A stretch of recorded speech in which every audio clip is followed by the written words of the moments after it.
जय हिंद दोस्तों, आप देख रहे हैं अनमोल समाचार। जिस तरह से आप देखेंगे कि लोग बेवकूफ़ बनाने की हदें तो पार कर ही रहे हैं, पर साथ ही साथ में नई नई चीज़ें भी अब देखने को मिल रही है। अब लोग धर्म से भी खिलवाड़ करते हैं, आस्था से भी खिलवाड़ करते हैं, लोग उस चीज़ से भी खिलवाड़ करते हैं जिसके लिए लोग अपनी पूरी ज़िंदगी की मेहनत की हलाल कमाई को जमा करते हैं, जहाँ पे पहुँचने का सपना हर एक मुसलमान देखता है। पर मुसलमान के अंदर में कुछ ऐसे बहरूपिये लोग हैं जो लोग धोखाधड़ी की हदें पार कर चुके हैं, क्योंकि ऐसे लोग हैं जो लोग सिर्फ़ और सिर्फ जिनका धंधा ही ये है कि वो कैसे जो बहुत ईमानदारी से पैसा जमा करके किसी भी भरोसे पे आ जाते हैं कि हमें मदीने तक पहुंचना है। किसी भी हद तक वो जा सकते हैं मदीने के लिए, क्योंकि मदीना एक ऐसी जगह है जहां से इंसान अपनी आखिरी ज़िंदगी भी वहीं गुजारना चाहता है। हर कोई चाहता है कि मुझे वहाँ मौत आ जाए। ये ऐसे बेवकूफ़ जो लोग बनाते हैं, हज के पैसे ले रहे हैं लोगों से, और कैसे वो पैसे ले करके अपनी ज़िंदगी खुशियां भरी मना रहे हैं। जैसा आपने देखा होगा कि जिन्होंने कहा उस लोग को कहते हुए में उनकी आंखों में थोड़े से आंसू आ गए, क्योंकि मदीना एक ऐसी बस्ती है जहां उस मालिक की रहमत बरसती है, पर वहां पे जाने के लिए हर कोई तरसता है।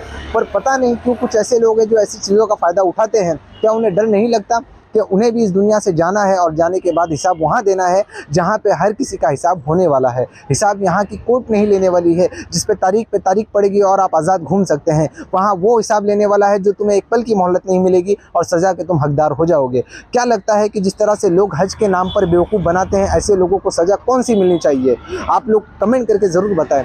पर हज पे भी इन्हें जाने का मौका मिलेगा, हम ऐसी भी आशा करते हैं कि ये हज पे भी जाएँ, क्योंकि इनकी तमन्ना थी। ऐसे बेवकूफ़ बनाने वाले लोगों के ऊपर में आपकी राय दोस्तों क्या है? आइए जानते हैं उन पीड़ित लोगों से जिन्हों को बेवकूफ़ बनाया गया है, लाखों की ठगी की गई है। सन 2019 से ये इंसान ठगी का काम कर रहा है। आइए जानते हैं इन लोगों से उनका क्या कहना है। किस तरह से आपके साथ में ये जो हज के नाम पे धोखाधड़ी हुई है? वो एक अल अंसार करके अल अंसार टूर करके है, उसका नाम अशफाक अहमद कुरैशी है। उन्होंने हमारे साथ में 10 लाख रुपया लिया और वो पेमेंट हम लोगों ने बैंक के थ्रू दिया है, लेकिन वो हज के लिए हमारे साथ में फ्रॉड किया, हमको हज पे नहीं भेजा। और हमको ये 10 तारीख को शाम को 10 जून को शाम को ये पता चला कि हमारा कैंसिल हो गया, नहीं हो पाएगा। और उससे हम पैसा भी मांग रहे हैं, वो पैसा भी नहीं दे रहा है। और हमको आजकल करके 3 महीना हमारा निकल गया, लेकिन अभी तक हमको 1 रुपया नहीं दिया। और इस वक्त हम कनकिया पुलिस स्टेशन में FIR किए हुए हैं, लेकिन अभी तक वो अरेस्ट नहीं हुआ है। वो मोबाइल अपना स्विच ऑफ किए हुए है और वो अभी उसके कॉन्ट्रैक्ट में नहीं है। क्या किसी पहचान वाले ने आपको उनकी तरफ भेजा था? हमको पहचान, हम इखलास मस्जिद के पास, हमारी सोसाइटी में इखलास मस्जिद है, वहाँ से हम नमाज़ पढ़ के असर की निकले थे। वहाँ 4 आदमी खड़े थे, इनका नाम सिकंदर था और एक का नाम जो है सिराज था और एक का नाम अशफाक था, एक का नाम हमजा था। हमजा ने हमारे ऊपर जोर दिया कि ये टूर एंड ट्रैवल के थ्रू लोगों को हज करने के लिए भेजते हैं और ये सारी सहूलत देते हैं, इसलिए आप इनके साथ में चले जाओ। तो हमने कहा भाई पैसा क्या होगा? उन्होंने 6 लाख रुपया बोला अशफाक ने। तो हमजा भाई ने कहा कि ये 5 लाख, ये हमारे बहुत करीबी हैं, इनके साथ कुछ रियायत करो। तो उन्होंने कहा कि 5.5 दे देना। तो हमजा ने ये कहा कि 5.5, शराफत भाई ऐसा है कि अगर आप 5-5 लाख रुपया दे देते हो, शर्त ये है कि 2 दिन में आपको पेमेंट देना होगा। तो हमने कहा ठीक है भाई, हम 2 दिन के अंदर पेमेंट दे देंगे। और हमसे ये जनवरी 11 तारीख में पैसा लिया गया। कैसे आप ऐसे झांसे में पड़े हज के नाम पर? भाई अभी कैसा है कि मैं तो नमाज के लिए हर रोज़ नमाज मस्जिद में जाता था, तो वहाँ पे एक भाई मिले जो मैं अपने मस्जिद वाला जमात के साथ जो मस्जिद में फजर में पढ़ते थे, वो उनका नाम था इलियास उस्मानी। इलियास उस्मानी ने मुझे ये बोला कि भाई आप कौन से ट्रैवल के थ्रू जा रहे हो? मैं तो किसी अपने फ्रेंड के थ्रू जा रहा था। उसने उस फ्रेंड के बारे में, उसकी कंपनी के बारे में बोला कि अरे वो लोग ऐसे छोड़ देते हैं, ले जाके पूछते नहीं हैं, मैं आपको एक अपने फ्रेंड के पास लेकर चलता हूँ, वो बहुत अच्छी सर्विस है उसकी, 5 स्टार सर्विस है, आप जाओगे तो दिल खुश हो जाएगा। और उसने हमज़ा भाई का भी नाम लिया कि हमज़ा भाई जाते हैं उस सर्विस उसके थ्रू और हम लोग उसको फ़ंड करते हैं। यानी मैंने उसको खुद से 10 लाख रुपए दिया है, ऐसा करके झूठ बोला और बोला कि अपनी मस्जिद से 10 लोग और जा रहे हैं, आपको कंपनी मिल जाएगी, ये मिल जाएगी, वो मिल जाएगी करके। ये सुबह में बात हुई, उसके बाद बात हुई, ख़त्म हो गई। लेकिन रात में उस सामने से उस बंदे का कॉल आया इलियास उस्मानी का कि भाई चलो उससे मिलते हैं। उसके बाद हम लोग गए, उससे मुलाकात की करने के बाद उस बंदे ने जैसे मुलाकात हुई उसने डील किया। बट उसने उस्मान ने ये बोला था कि इलियास ने कि भाई आपको 5 लाख में मैं करा दूंगा, 5-5 लाख पर पर्सन। वहाँ जाने के बाद उसने 6 लाख कर दिया। तो चलो ठीक है। मेरा फिर भी उस बंदे से, जिस बंदे के थ्रू मैं जा रहा था अपने फ्रेंड के थ्रू, तो 1.5 लाख सेव हो रहे थे। मेरे को लगा चलो 1.5 लाख सेव हो रहे, बहुत अच्छी रकम होती है। और ये सब पैसे जो है मैंने मतलब कई सालों से, मतलब 15-20 साल से थोड़े पैसे अपने सैलरी में से जमा करके कर रहा था। और मैं, मेरी वाइफ और मेरी मम्मी, ये तीनों हम लोग हज के लिए जा रहे थे। इन लोगों ने अपने को ट्रैप किया। बेसिकली क्या है कि मैं तो अब किसी कोई मतलब मस्जिद में नमाज़ पढ़ रहा है, रोज़ मस्जिद में आ रहा है, फजर की नमाज़ का पाबंद है, मतलब मुझसे ज़्यादा पाबंद है। मुझे को लगा हाँ सही बात होगी, ठीक है। मैं उसकी बात पर ट्रस्ट किया। मैंने एक आदमी से इंक्वायरी नहीं की, मैंने पैसे उठाए दे दिए। ये मेरी सबसे बड़ी गलती हुई कि मैंने चूँकि मुझे पता ही नहीं था कि आज तक हज और उम्रा पे भी लोग फ्रॉड करते हैं, है ना। इतना बड़ा मतलब कोई मैं हज पे जा रहा है और उसके ऊपर कोई फ्रॉड कर रहा है, वो भी ऐसा आदमी जो फजर की नमाज में पाबंद हो, वो बंदा फ्रॉड कर रहा है। तो फिर आदमी यकीन किस पे करे, है ना। क्वेश्चन है कि आदमी यकीन किस पे करे। उसके बाद हम लोगों ने उसको पैसे दे दिए। फिर उसके सामने से बात हो गई, फिर डील हो गया। फिर उसने सामने से पैसे मांगे। फिर इलियास ने सामने से फ़ोन किया, वो पैसे मांग रहा है, पैसे दो उसको।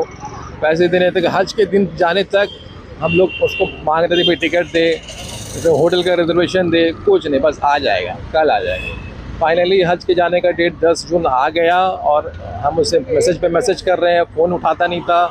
मैसेज कर रहे हैं, वो खाली कह रहा है आज आ जाएगा, शाम में आ जाएगा, सुबह आ जाएगा। यहाँ तक कि हज का डेट पूरा क्रॉस हो गया और उसने पैसे ना तो हज पे भेजा और ना ही पैसे वापस किए। उसके बाद जब उन्होंने पैसे वापस मांगे तो उसने बोला कि अगले फ्राइडे को आपको पैसे वापस कर दूँगा। अगले फ्राइडे तक जब फ़ोन किया तो कोई उसका ये इन्फॉर्मेशन नहीं बोला कि आप अगले फ्राइडे 1 हफ्ते का और दीजिए। 1 हफ्ते का और टाइम दिया। फिर उसने बोला 28 जून तक सारे पैसे वापस करो। मैंने कहा चलो वो भी ले लो। तब तक कोई पैसे वापस नहीं हुए। इस बीच हम लोगों ने हमजा भाई के साथ ले जाके मीटिंग भी कराई और इलियास भी था उसमें, लेकिन इन लोगों ने कुछ कोऑपरेट नहीं किया हमें और हम अकेले जहाँ तहाँ जूझते रहे। हम उसके इसमें आपको क्या लग रहा है कि जिन लोगों ने उनकी तरफ रिफर किया था वो भी इसमें भागीदार हैं? हाँ, मुझे ये शक है कि ये लोग भी भागीदार है, क्योंकि ये जो इलियास वगैरह ये लोग ऐसे लोग हैं जिनको मतलब चंद पैसों के लिए कि हाँ भाई तुम 10 कस्टमर लेकर आओ, मैं तुम्हारा उम्रा करा दूंगा फ्री, इस तरह के लोग ऐसे हैं। तो उनको अब पता नहीं अब क्या है, लेकिन मुझे ये डाउट हुआ। अच्छा, एक और सवाल कि जब आप हज की तैयारी करे तो उस वक्त में आपके दिलों में क्या क्या ख्वाहिश थी कि आप वहाँ पे जाने के लिए किस तरह से एकदम तैयार हो? अरे भाई क्या बताएं, इसमें तो काफ़ी कुछ है। क्योंकि मेरी मम्मी 75 साल की हो गई थी और मुझे उनकी उम्र का एक तो ये था कि हाँ पता नहीं अगले साल रहेंगी नहीं रहेंगी, इसलिए मैं जल्दी में था कि मम्मी को हज करा दें। लेकिन इत्तेफाक ऐसा हुआ कि वो लोग सब तैयारी करके बैठे थे, बैग वैग सब सामान करके पैक करके बैठे हुए थे। लेकिन अब क्या है कि अफसोस कि हम लोग को इसमें हम लोग जा नहीं पाए। अभी है कि मम्मी तो बस अफसोस करके रहेगी। अब सारा पैसा तो जितना लगना था सब गया, लेकिन अभी तक हम पुलिस के चक्कर लगा रहे हैं, पुलिस कोई कोऑपरेट नहीं कर रही है। पुलिस बस कह रही है कि अब हो जाएगा, कल हो जाएगा।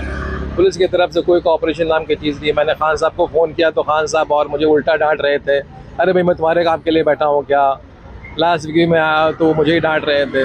मतलब बजाय हम लोग का पैसा ये लिया है जिसने, उसको डांटने के, जिसका पैसा लिया है पुलिस उसको ही डांट रही है। तो मुझे तो पता नहीं क्या है क्या नहीं, इसमें कुछ फिशी लगता है। और ये तो मतलब इनफैक्ट मुराद साहब से भी हम लोगों ने बुलाया तो उन्होंने भी मतलब उनकी बातों से ऐसा ही लगा कि हाँ वो भी उसी का साइड ले रहे हैं। मतलब हमारे साइड में तो पुलिस कुछ बोल ही नहीं रही है। तो ये हो रहा है, मतलब पुलिस की तरफ से मुझे कोई कोऑपरेशन नहीं मिला। सर आपका नाम? मोहम्मद सिकंदर खान। तो आप भी मतलब हज के जाने की पूरी तैयारी? मैं हज के लिए कई साल से अरमान था कि हज करूँगा, हज में जाऊँगा। पैसा जमा करके रखा था हमने। 4 साल पहले रिटायर हुआ था रेलवे से। वो पैसे में से हमने रिटायरमेंट का पैसा जमा कर रखा था, हज में जाएंगे। कई साल से उसमें लगा रहे थे हज कमेटी में जाने के लिए, लेकिन वहाँ नहीं लगा करके मैंने इधर जाने की सोचा प्राइवेट से। तो ये लोग हमको मस्जिद में पकड़ के बोले कि ये हमारे ख़ास दोस्त है, ख़ास पहचान वाले हैं, 10 साल से ताल्लुकात हमारा है। तो जो इलियास भाई ने, जो अहमद नामक व्यक्ति है वो यहीं कहीं रहते थे आपके टच में या फिर मतलब किसी बाहर से आए? मैं उसको कभी देखा नहीं, कभी नाम नहीं सुना, कभी जानता नहीं। ये इन लोग के बात पे इन लोग से हमारा अच्छी ताल्लुकात हो गया था, दोस्ती था, रोज़ का बैठते थे साथ में।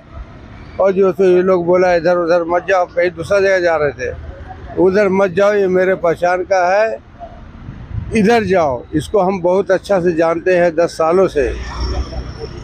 ये बहुत अच्छे आदमी है, नेक आदमी है, बहुत अच्छा हज कराएंगे। और हमने उनके कहने पे उनको पैसा दे दिया, 10 लाख रुपया RTGS करके उनके अकाउंट में डायरेक्ट दिया एक बार। और ना वो पैसा हज कराया है, और पैसा मांग रहे हैं तो पैसा भी नहीं दे रहा है। उन्होंने तकरीबन 10 लाख दे दिए, मैंने 15 लाख दे दिए, इन्होंने 10 लाख दे दिए। और एक साथी और है जिनका 5 लाख फंसा हुआ है, एक साथी और है उनका 4.5 लाख बचा हुआ है, नौमान भाई हैं उनका 4.5 लाख फंसा हुआ है, एक मौलाना उवैस है उनका 5 लाख फंसा हुआ है।